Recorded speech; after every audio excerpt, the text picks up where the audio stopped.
1970년 서번트 리더십이라는 개념이 세상에 소개가 됩니다. 로버트 그린리프라고 하는 사람이 1970년도에 서번트 리더십이라는 개념을 세상에 소개하고 그것을 주창하기 시작합니다. 직역을 하면 하인의 리더십이란 말이죠. 하인의 지도력. 1970년 이전에는 하인과 서번트 리더십이라는 개념에 나오는 하인과 지도력이라는 말은 서로 조합이 맞지 않는 조합이에요. 지도력을 가진 사람은 군림하고 카리스마적이고 무엇인가 어떤 형태로든지 높은 사람으로서 끌고 가는 형태의 모습이 지도력이라고 한다면, 하인은 그 지도력을 발휘하는 사람의 부름받지 못한 사람입니다. 지도력에 따르는 사람, 지도력을 섬기는 사람, 지도력의 영향을 받는 사람이지 어떻게 하인이 리더십을 발휘하겠습니까? 그런데 이 불가능한 조합을 조인해서 로버트 그린리프라고 하는 사람이 1970년도에 이야기하기를 서번트 리더십, 직역하면 하인의 지도력, 다른 말로 조금 더 의역을 하면 섬기는 지도력, 섬기는 리더십이라는 개념이 세상에 나오기 시작했다는 거죠. 그리고 이 서번트 리더십을 가진 지도자에게는 세 가지의 덕목이 있답니다. 몇 가지요? 다행히 세 가지니까 외우기 쉬워요. 첫 번째, 명확한 목표를 제시한다. 뭐라고요? 명확한 목표를 제시한다. 두 번째, 이 리더십을 발휘하다가 문제가 생겼을 때 의견을 잘 조율한다. 세 번째, 이들이 그 모든 일들을 감당할 수 있도록 뒤에서 후원해주고 조력해준다. 서번트 리더십을 가진 지도자의 세 가지 덕목이에요. 오늘 소개할 인물, 1970년도의 인물도 아니고 그 이전보다 아주 오래전에 있었던 인물이지만 그 어떤 우리가 경험했던 리더보다도 서번트 리더십에 대한 덕목과 서번트 리더십의 유전자를 정확하게 장착하고 있는 리더로 보입니다. 그래서 오늘 말씀을 들으시면서 담임 목사가 이야기하는 성경의 인물이 과연 서번트 리더십에 부합한 인물인가? 만약에 부합하다면 서번트 리더십은 얼마나 위대한 일을 할 수 있는가를 묵상하시면서 그 말씀에 대한 결과로 그 일이 우리 교회와 여러분의 가정 가운데 일어나고 이 나라 이민족 가운데 일어나기를 간절히 소원합니다. 어제는 6월 25일 6.25를 기념하는 날이었습니다. 새 정부가 들어섰고 우리는 여전히 새 길을 가고 있고 남북은 반드시 통일해야 합니다. 그러나 이 모든 일들은 무력으로 될 수 있는 일이 아닙니다. 하나님의 은혜로 이루어져야 될 일이며, 또한 이 모든 일에는 반드시 서번트 리더십, 나라와 민족을 섬기겠다라고 결정하지 않으면, 그 사실에 헌신하지 않으면 불가능한 꿈입니다. 이 꿈이 우리 민족에게 이루어지기를, 이 꿈이 우리 가정과 우리 교회에 이루어지기를 주의 이름으로 축원합니다. 이제 드디어 말씀으로 들어가는데요, 말씀 속에서 우리가 묵상해야 될 리더십, 그리고 묵상해야 될 꿈을 우리가 깊이 묵상해 보았으면 좋겠습니다. 저는 지난주와 이번 주의 말씀을 통해서 느헤미야라는 인물을 여러분에게 소개하고 있지요.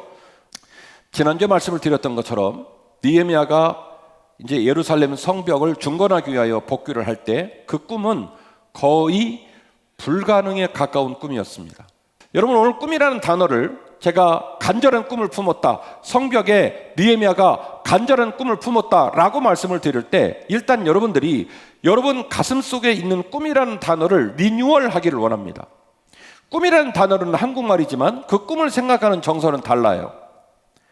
꿈을 통하여 꿈의 목적을 이루고 꿈의 열매를 거둔 사람들은 꿈을 긍정적인 단어로 워딩을 가져갑니다. 꿈은 좋은 거야. 꿈을 가지면 이루어져. 꿈을 가지면 목적지에 다다라. 꿈을 가지면 간증하게 돼. 아멘이십니까? 그러나 그 꿈에 관하여 부정적인 생각을 가진 사람은 꿈을 생각할 때 굉장히 부정적인 말로 이야기를 끌어냅니다. 그거 꿈일 뿐이야. 현실과는 달라. 정신 차려야지. 너는 현실 감각이 없어. 너는 너무 꿈만 꿔. 이렇게 얘기를 하는 거예요. 같은 단어잖아요. 같은 단어인데 이 단어를 바라보는 사람의 관점, 이 단어에 대한 확신을 가진 사람의 마음이 너무너무 동과 서가 다른 것처럼 다르더라는 거죠. 오늘 말씀을 통해 제가 기대하는 것은 여러분 가슴에 있는 꿈이라는 단어가 과거에는 어떤 모습이었든지 오늘만큼은 그 꿈이 기대가 되고 소망이 되고 간증이 되겠다라고 믿어지는 역사가 있기를 주의 이름으로 축원합니다. 자, 느헤미야가 수상궁에서 복귀를 결정할 때 이전에 에스라나 스룹바벨이나 예스와나 이런 분들하고는 느낌이 좀 많이 다르다는 걸 알 수가 있어요. 에스라를 비롯한 이전에 복귀한 분들은 포로된 자 신분에서 집에 갈 수 있도록 허락만 해줘도 좋을 것 같아요. 이런 느낌이었다면 느헤미야는요, 완전 느낌이 달라요. 되게 기술적이고 지략적이고 되게 당당합니다. 뭐라고 말합니까? 왕이요, 만일 왕의 마음이 동하셔서 저를 고향으로 돌려보낸다면 첫 번째, 거기를 레반트 지역이라고 그래요. 유브라데스 강, 티그리스 강하고 예루살렘 중간에 넓은 평야 지역이 있잖아요. 거기가 레반트 지역인데 거기에 엄청 쌈잘하고 잘 나가는 총독들이 많이 있어요. 그래서 제1차, 제2차 포로 귀환자들은 감히 거기를 지나갈 생각을 못하고 저 위쪽, 하란 위쪽으로 뺑뺑뺑뺑 돌아서 예루살렘을 갑니다. 그런데요, 느헤미야는 아닥사스 왕한테 놀라운 얘기를 합니다. 왕이요, 비자 발급하고 여권에 도장 찍고 줘서 내주세요. 그래서 저와 함께하는 팀이 오늘 이후로 떠나면 우리는요 직진할 거예요. 직진하다가 걸리는 나라 총독 만나는 사람마다 프리패스로 문 열어달라고 줘서 써주세요. 왕이요, 왕의 창고를 여시고 그 안에 있는 목재 다 주세요. 총독 관자 짓고 성벽 지을 때 그거 마음껏 쓸 수 있도록 허락해 주세요. 왕이요, 그냥 가는데 제가 위협을 당할 수 있잖아요. 왕의 마병과 왕의 군사들을 내주세요. 와우, 대박. 이런 어마어마한 요구를 누구한테 하냐면 아닥사스다 왕한테 해요. 그런데요, 이 아닥사스다 왕이 그 얘기를 들어줬단 말입니다. 둘 중에 하나예요. 아닥사스다 왕은 개념이 없는 인간이었다. 2. 아닥사스다 왕에게 느헤미야라는 인물은 그만큼 믿을 만한 인물이었다. 1번 하실래요? 2번 하실래요? 예, 2번이겠지요. 아닥사스 왕이 그래, 알았어, 그렇게 하거라. 에스라 4장의 내용을 보시면 에스라가 복귀를 해서 활동을 할 때 이미 성곽과 성벽을 재건하려고 몸부림치는 흔적들이 나옵니다. 그때에 산발랏, 도비앗, 그 지역에 있는 아스돗을 비롯한 그 지역에 있는 군주들, 총독들이 그것이 너무너무 꼴보기 싫어가지고 아닥사스다 왕에게 막 이 상소문을 보내는 일이 벌어져가지고 실제로 성벽을 재건하는 일, 중지하는 일이 에스라 4장에 나옵니다. 아마도 그 얘기를 들었던 것 같은데요. 그 얘기를 듣고 느헤미야가 막 날마다 웁니다. 밥을 안 먹습니다. 아닥사스다 왕이 말합니다. 너 왜 그렇게 슬퍼해? 예, 제 고향 우리 민족들이 저렇게 핍절하게 산다는데 저 좀 보내주세요. 그랬을 때에 제 눈에는 보여요. 내가 가면 그 난공불락인 것 같은 그 성을 어떻게 중건할 것인지. 산발랏, 도비야, 아스돗 사람들, 수많은 주변의 총독들이 정치, 경제, 사회, 문화 모든 에너지를 뺏기지 않으려고 수단과 방법을 가리지 않고 못 짓게 할 텐데, 그럼에도 불구하고 나는 성벽을 어떻게 중건할 것인지 마음의 설계도를 그리고 꿈꾸고 계획하고, 그런 아주 지략가 중에 지략가였다는 생각이 든단 말이죠. 실제로 그는 돌아와서 단 52일 만에 그 말도 안 되는 성벽을 다 재건을 마쳐버립니다. 양문, 어문, 옛문, 골짜기문, 분문, 샘문, 수문, 마문.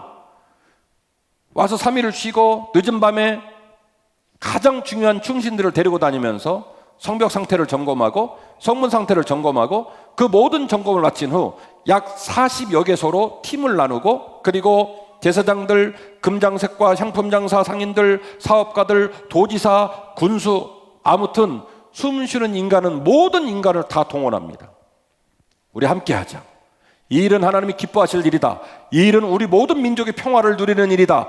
이 일은 우리 모두가 하나님께 영광 돌리고 우리의 삶이 복과 은혜 가운데 임할 수 있는 유일한 일이니 우리가 이 일에 모두가 참여하자. 그래서 모든 사람을 다 동원해서 52일 만에 성벽 재건을 완공을 했다라고 하는 것이죠. 느헤미야가 이 52일간 성벽을 재건하기까지 그의 등허리에서는 피가 나고, 그리고 그는 체력이 아니라 사명감으로 목숨 걸고 성벽을 재건했다는 것을 알 수가 있습니다. 사진 하나 보실까요? 여러분, 이 사진이 건물을 공사하는 사진 같습니까? 전쟁하는 사진 같습니까? 전쟁을 치르는 걸까? 건축 공사를 하는 걸까? 여러분이 그냥 인터넷 서핑을 하다가 저런 사진을 본다면 저거 무슨 사진으로 보겠습니까? 딱 봐도 전쟁하는 사진이죠. 느헤미야 4장 16절입니다. 느헤미야는 그때부터 그의 부하들도 절반은 일하고 절반은 갑옷을 입고 창과 방패와 활을 가지고 관리들은 백성 뒤에서 진을 치고 성을 건축하는 자는 각각 허리에 칼을 차고 건축하고 나팔 부는 자들을 곁에 두고 어디서든지 나팔 소리 듣거든 모이게 하였다. 자, 여러분, 가장 높은 곳에 있는 사람은 손에 들고 있는 게 뭐죠? 나팔이에요. 나팔. 적군이 쳐들어와서 성벽자근을 막을 때 저 나팔을 불어서 인근에 있는 동료들을 부르기 위해서 나팔을 들었고, 주변에 보면 여러분, 성벽이 무슨 강아지 계집입니까? 모든 시민을 지키고 외세들의 침략을 막아야 되는 어마어마한 건축물입니다. 석재 하나도 사람의 손으로 들을 수 없을 정도로 중대한 작업입니다. 물병 하나 들어도 그 물병이 무거울 정도로 고된 작업입니다. 그런데 저게 무슨 난리입니까? 손에는 공구를 들고 망치를 들고 그 주변에는 창을 들고 활을 들고 한 사람은 나팔을 들고 저 무슨 해괴망측한 그림이 저런 그림이 있습니까? 여러분, 저 그림에 담겨진 저들의 눈물과 저들 가슴 속에 있는 무거움을 한번 생각해 보세요. 사전 하나 더 봅니다. 심지어 성벽, 느헤미야 4장 21절 이하의 본문인데요, 심지어 성벽 공사를 위한 무리의 절반은 동틀 때부터 별이 나기까지 창을 잡았고 밤에는 부하들과 함께 예루살렘 안에서 잡고 경계를 서야 했고 낮에는 일을 하였다.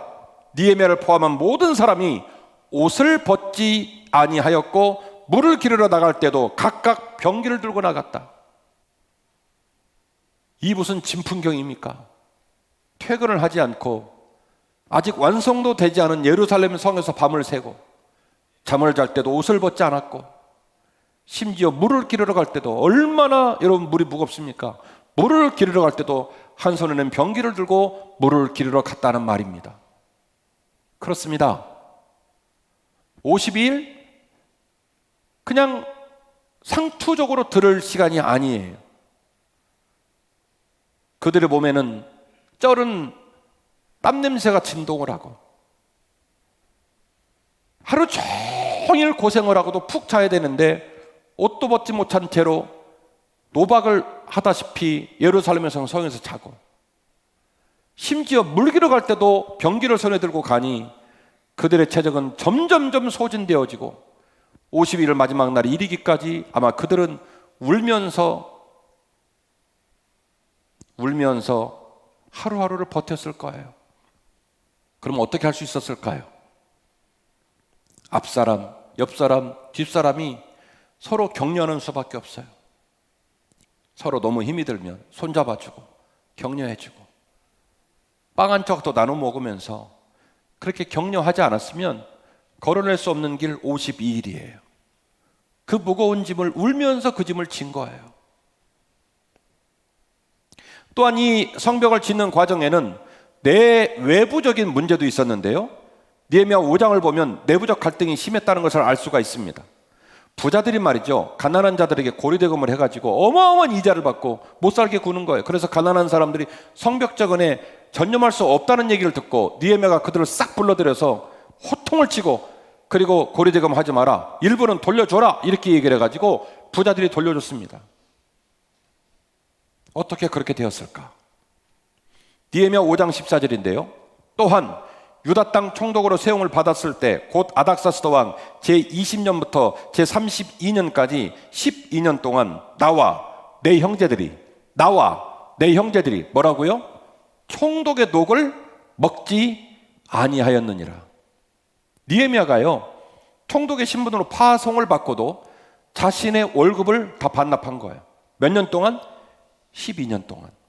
나보다 먼저 있던 총독들은 백성에게서 양식과 포도주와 또 은 40세겔을 그들에게서 빼앗았고 또한 그들의 종자들도 백성을 압제하였으나 나는 하나님을 경외함으로 이같이 행하지 아니하였고 도리어 이 성벽 공사에 힘을 다하여 땅을 사지 아니하였고 내 모든 종자들도 모여서 일을 하였으며 또 내 상에는 유다 사람들과 민장들 150명이 있고 그 외에도 우리 주위에 있는 이방 족속들 중에서 우리에게 나온 자들이 있었는데 매일 나를 위하여 소 한 마리와 살찐 양 6마리를 준비하며 닭도 많이 준비하고 열흘에 한 번씩은 각종 포도주를 갖추었나니 비록 이같이 하였을지라도 내가 총독의 녹을 요구하지 아니하였음은 이 백성의 부역이 중함이었더라.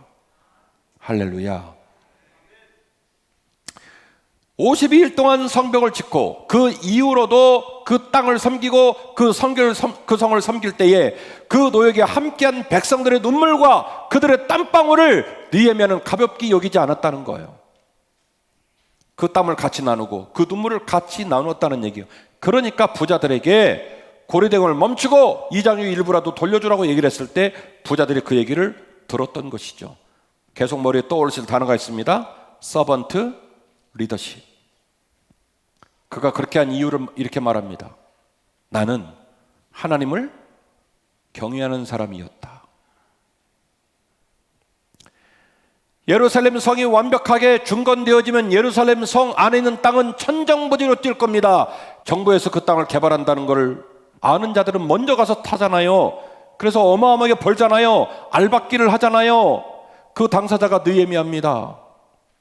아마도 땅값은 20배, 30배, 100배 뛰겠지요. 갭 투자의 절호의 기회입니다. 뭔 소리래? 갑자기 땅을 왜 안 샀대? 그 말이 무슨 얘기입니까? 그 땅의 효용 가치가 높아지기 때문에 눈치 빠른 지도자들은 땅 사느라 정신이 없는데 느헤미야는 말합니다. 나와 함께하는 자들은 절대로 그 땅의 땅을 사지 않았다. 백성들이 찾아갈 수 있도록, 백성들이 권리를 행사할 수 있도록, 백성들이 함께 그 땅에서 화평하고 그들의 삶이 복될 수 있도록 배려한 거예요. 절대로 땅을 사지 않았다. 서번트 리더십. 외부의 공격도 심했습니다. 느헤미야 6장에서 7장 구간을 보니 산발랏 도비아 이 인간들이 말이죠, 막 편지를 보내고 외부로 유인을 합니다. 바깥으로 나오면 죽여버리려고. 그 모든 외부의 압박과 유인들을 다 참아내야 했어요. 그리고 아닥사스다 왕에게 모함성 상소문을 막 올립니다. 나쁜 놈이라고. 그 모든 압박들을 견디면서 느헤미야가 성벽을 완공하게 되었다라고 하는 것이죠. 드디어 성벽이 완공이 됐습니다. 예루살렘 성 안은 이제 완전한 공간이 됐습니다. 성 안쪽이 완전한 공간이 되면 드디어 뭐가 살아나는지 아십니까? 백성들의 안전이 살아납니다. 교육이 살아납니다. 그리고 가장 중요한 것, 상업이 살아납니다. 사업하는 사람들은요, 아주 여수 같은 분들이에요. 어디서 돈이 흘러나오고 어떻게 돈 버는지를 알아요. 그렇기 때문에 안전하지 않으면 입점을 하지 않습니다. 당시 예루살렘을 중심으로 한 지역에 제일 이 비즈니스 아이템에 발빠른 사람이 누구냐면 두로와 시돈에 있는 상인들이에요. 아주 발달한 도시고 지중해 바닷가에 있는 도시죠. 예루살렘 성이 완공되고 나니까 제일 먼저 두로와 시돈에 있는 상인들이 입점을 하게 됩니다. 느헤미야 13장 이하의 본문을 시간 관계상 장수만 말씀드립니다. 댁에 가셔서 꼭 막장 드라마 보지 말고 느헤미야 13장을 보세요. 느헤미야 13장을 보시면 이 두로와 시돈의 상인들이 제일 먼저 입점을 하는 기가 막힌 일이 벌어집니다. 입점을 해서 뭘 파냐? 생선을 팔아요. 상인들이 많이 들어오기 시작합니다. 그래서 모든 백성들의 삶이 다 원위치가 된 거예요. 가장 안전한 땅. 누구의 꿈으로? 느헤미야의 꿈으로 그 꿈이 이루어지게 된 겁니다. 자, 그리고 이렇게 성벽을 낙성하고 제일 먼저 한 일이 뭐냐면 성벽 낙성식을 하고 성벽 낙성식 기념으로 말씀 집회를 엽니다. 제1대 강사로 누가 청빙이 됐냐면 에스라가 청빙이 된 거예요. 자, 느헤미야 8장 1절 이하의 본문인데요. 느헤미야 8장 1절 이하의 본문으로 우리는 알 수 있습니다. 성벽이 재건됨으로 말미암아 말씀이 살아나고 백성이 살아나고 하나님을 향한 지식이 살아나서 그 땅에 하나님의 영광이 가득 임하고 백성들은 주의 은혜로 화평을 경험했다라는 사실을 우리가 알 수가 있는데요. 느헤미야 8장 1절 이하의 본문입니다. 이스라엘 자손이 자기들의 성읍에 거주하였더니 7째 달에 이르러 모든 백성이 일제히 수문 앞 광장에 모여 학사 에스라에게 여호와께서 이스라엘에게 명령하신 모세 율법책 가져오기를 청하매 7째 달 초하루에 제사장 에스라가 율법책을 가지고 회중 앞 곧 남자나 여자나 알아들을 만한 모든 사람 앞에 이르러 수문 앞 광장에 새벽부터 정오까지 남자나 여자나 알아들을 만한 모든 사람 앞에 읽음에 무백성이 그 율법책에 귀를 기울였는데, 그때의 학사 에스라가 특별히 지은 나무 강단에 서고, 그러니까 지금 오늘날의 예배당의 형태의 가장 비근한 모습을 이 성벽이 재건한 성벽 안에 있는 널따란 광장에서 이 광경이 만들어진 거. 오늘날 교회와 같은, 시간 관계상 안 읽겠습니다만은 레위 사람들이 양쪽에 쫙 도열을 합니다. 이거 명단이 나오는데요, 쫙 도열을 하고 에스라가 말씀을 낭독을 합니다. 5절 말씀. 에스라가 모든 백성 위에 서서 그 목전에 책을 펴니 책을 펼 때에 모든 백성이 일어선지라.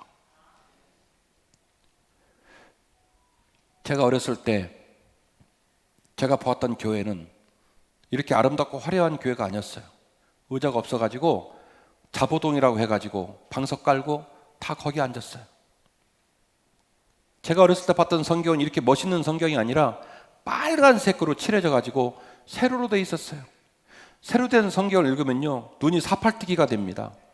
그래서 읽었던 데를 또 읽어요. 그래서 제가 봤던 권사님 집사님들은 그 말씀을 또 허툴게 읽을까 봐 손가락으로 다 짚어가면서 읽었어요. 그리고 그 말씀을 읽으시면서 눈물을 뚝뚝 흘리던 그 모습을 저는 지금도 기억합니다. 한국의 많은 신자들은 성경을 들고 교회를 다니지 않습니다. 교회는 점점점 비지 성경 숫자를 늘려야 되는 것이 성경을 안 들고 다닙니다. 성경을 들고 다녀도 자동차 뒷좌석 선반 위에 올려놓지 집에 들고 가지 않습니다. 교회가 언제부터 영상 시스템이 중요하고 드럼이 중요하고 악기들이 중요하고 성경은 선반에 집어넣고 바이올린은 가슴으로 감싸고 집에 들어갑니다. 이거 비싼 거거든요. 뭔가 많이 잘못됐잖아요. 성벽을 출근하고 그 넓은 광장에 목숨 붙어있는 모든 백성이 다 모였습니다.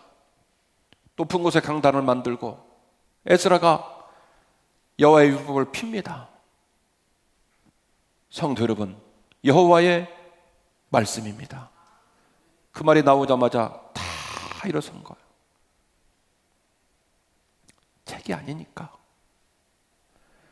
오랜 세월 동안 포로 신분으로 마음껏 예배한 적도, 마음껏 제사한 적도, 마음껏 말씀을 들은 적도 없었기에 이제 이 아름답고 완전한 성에서 하루 종일 말씀을 나누어도 누구도 시비를 걸지 않은 이 아름다운 땅에서 우리가 이 거룩한 성, 이 거룩한 성전 옆에서 여호와의 말씀을 듣는구나. 성도 여러분, 여호와의 말씀입니다. 다 일어선 거예요. 에스라가 위대하신 하나님 여호와를 송축하며 모든 백성이 손을 들고 아멘 아멘 하고 응답하고 몸을 굽혀 얼굴을 땅에 대고 여호와께 경배하니라. 드디어 말씀 집회가 이루어졌습니다.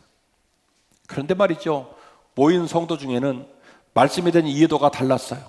원래 이 땅에 있던 사람, 포로로 잡혀간 사람, 1차로 온 사람, 2차로 온 사람 난리예요. 그래서 에스라 곁에 있던, 지금 우리 용어로 말하면 목회자들이 복도로 쫙 들어가서 물어본 거예요. 성도님 지금 하신 얘기 아시겠어요? 집사님 지금 이 단어 아세요? 그래서 돌아다니면서 다 얘기를 해줬어요.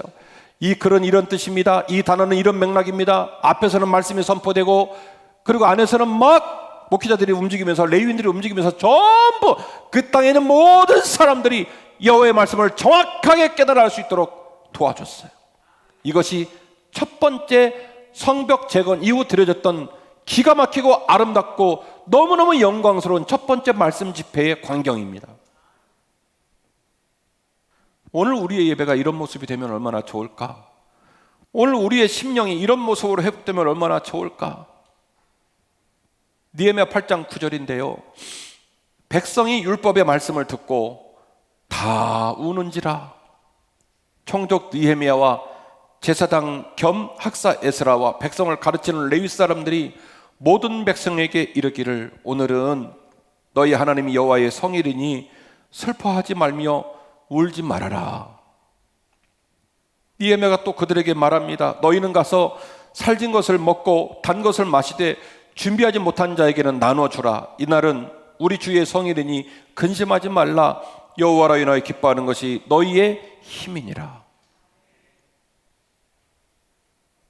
느헤미야가 에스라가 백성들의 눈물의 의미를 몰라서 그렇습니까? 그들은 비참해서 울부짖었습니까? 아니잖아요.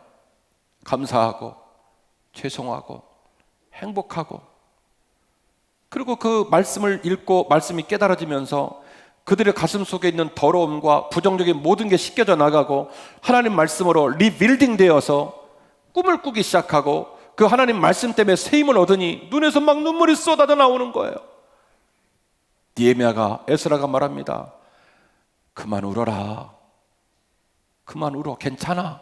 오늘은 하나님께서 우리에게 복을 주신 날이다.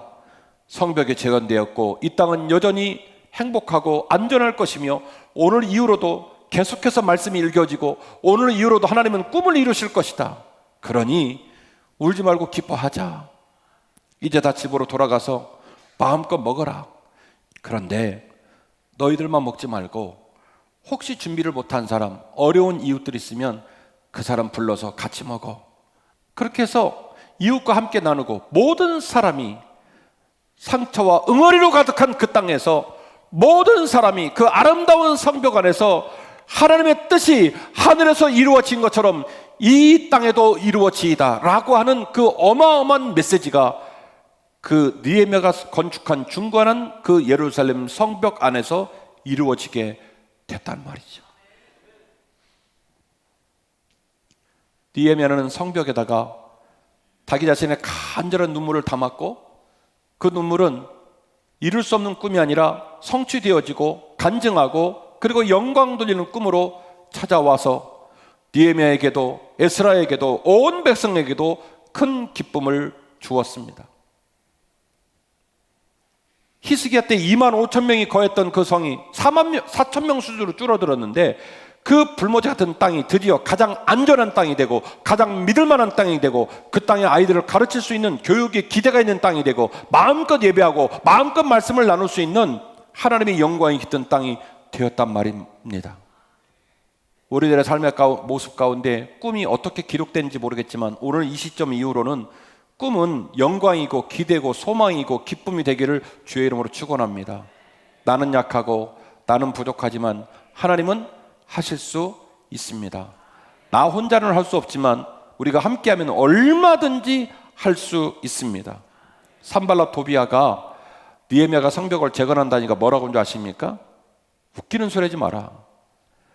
성곽이 다 깨졌고 성문은 덜렁덜렁거리는데 무슨 성벽을 재건해? 그래서 뭐라고 말을 하냐면 그 성은 여우가 올라가서 밟아도 무너질 성이야. 얼마나 깔봤습니까?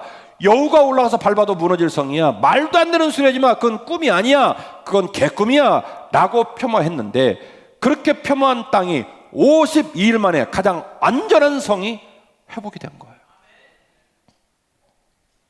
여러분의 가정이 그렇게 회복되기를 주의 이름으로 축원합니다. 여러분의 가정, 여러분의 인생이 그렇게 보석처럼 빛나는 가정과 인생 되었으면 좋겠습니다. 거룩한 꿈을 마음에 품으십시오. 그리고 그 꿈을 간직하고 믿음으로 나아가십시오. 느헤미야가 이뤘던 꿈 우리도 이룰 수 있습니다.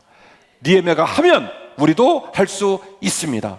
느헤미야와 함께 했던 공동체가 꿈을 꾸고 그 꿈의 주인공 됐던 것처럼 우리도 그런 주인공 될 수 있을 줄로 믿습니다. 우리 교회는 반드시 부흥해야 합니다. 이 땅에 군림하고 세를 드러내기 위함이 아니라 여전히 거룩한 교회, 건강한 교회, 신뢰하고 따를 만한 교회가 있다는 것을 한 번쯤 반드시 보여줘야 하지 않을까요? 우리 교회는 반드시 부흥해야 합니다. 세속의 권력과 재물의 원리가 아닌 하나님의 방법과 하나님의 마음으로 상처받고 깨진 자들을 살려내기 위해서 우리 교회는 부흥해야 합니다. 우리 교회는 반드시 부흥해야 합니다. 우리 교회의 미래를 책임질 다음 세대를 하나님께 맡기고 출산해야 하며 교회가 이 노정에 동행하고 격려하고 지켜주는 사명을 잘 감당해야 할 줄로 믿습니다. 우리 교회 반드시 부흥해야 합니다. 기도하시고 꿈꾸시고 헌신하셔서 이 기적을 이루는 저와 여러분 되시기를 주의 이름으로 축원합니다.